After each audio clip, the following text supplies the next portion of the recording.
Tulsa Police taking new steps now to stop domestic violence before it turns deadly. Good evening and thank you for joining us. I'm Brian Dorman. I'm Ashley Isbicki. If a woman is strangled, she is 7 times more likely to be killed later on by her partner. And that's who Tulsa Police is really targeting.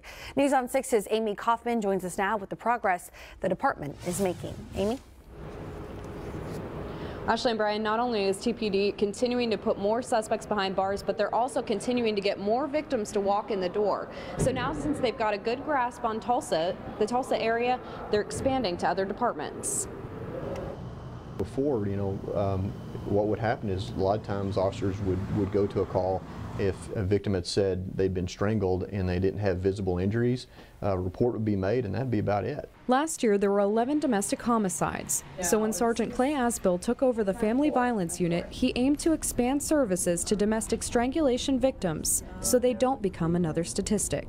We first started having our advocate call every strangulation victim, regardless of whether they had visible injuries or not, because only 15% of victims initially have any kind of injury, visible injury. So far this year, the Tulsa Police Department forensic nurse has checked more than 200 victims at TPD's Family Safety Center.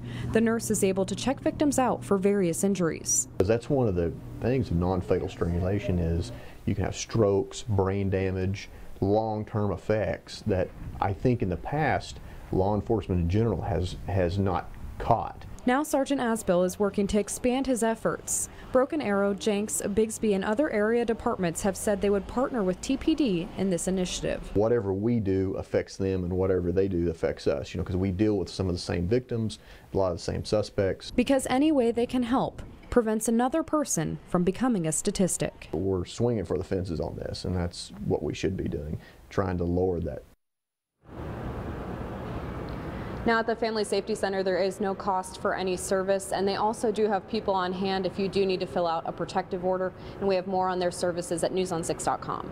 Live on the scene on the story from the Tulsa Police Department, Amy Kaufman, News on 6.